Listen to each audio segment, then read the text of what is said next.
today I'm just gonna do a video where I'm feeling the tensio, the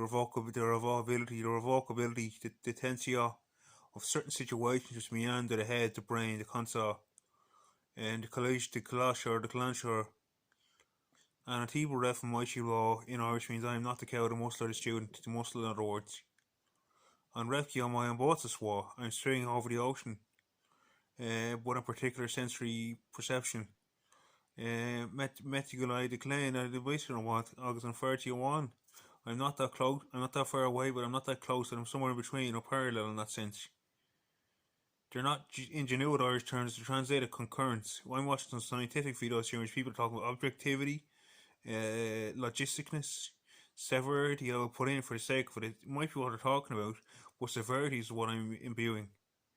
There's certain canters and canters on this life which you can't really not comprehend. And the sake and forsakenness of that, the reason I say this is because certain things are meant to be understood. It's why we have Christ with the path. There is the level of logistics, there's the level of mechanics, and there's the level of levionness. And you can get that together yourself if you can. Basically, I, as an ascended master, understand the fact that works, that is at ease most days. I've detailed in most of my videos.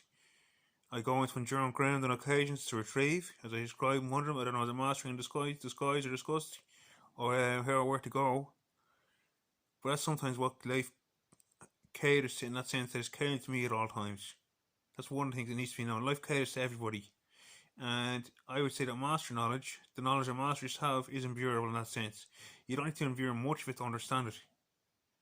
All you need to do is catch on to a little liaison. Let's say you're on a boat, and I'll use this. Let's say there was 100 military ships set on the coast, and you're on a little raft getting saved. I need to cling on to that one ship before you realise the fleet is there.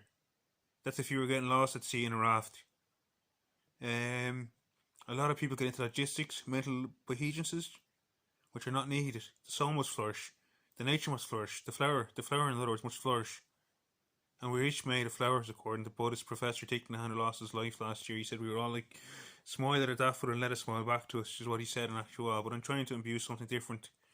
So people recognise with these eyes here, these eyes right here, people recognise that it's not a falsity or a falsation. That people think anything wrong of what they believe in or what they see or what they think. There's nothing wrong with it whatsoever.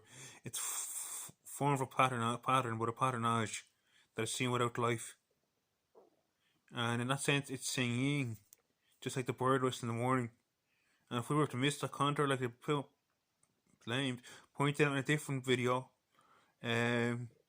we'd notice life wouldn't be half what it seems to be. And that's why we get curious what our hunger or thirst, as Prem called it, guide us towards. I would say I have a hunger for certain knowledge on occasions. I have a hunger to understand something. I go back to where I was. That's the battle I'm in day in, day out, where I wake up and I feel a strife in the planet I must work to rectify. I must. And what each person thinks is what goes for them now. It doesn't mean we can't all relate on 1, 2, 3, 4, 5, 6, 7 levels. It means that when people are parallel, it means we may not be singing the same tunes to them, that they would harmonise them, that they would pick on for the same reciprocation that the bird whistle would in the morning. And that's why we become entrapped, we become evoked in a sense, but emulated or emulated, but maybe the UME one. And in that same sense, we must understand ourselves before we get to know other aspects of existence. It's the only way. That is the path. Every little detail we know outside the universe is comparable to every little detail we know inside. And that's why we must understand that each track and trail we move within ourselves is convergence, but EMU, but ALER, EVI to the other. And that's all I'm saying for now. Thank you.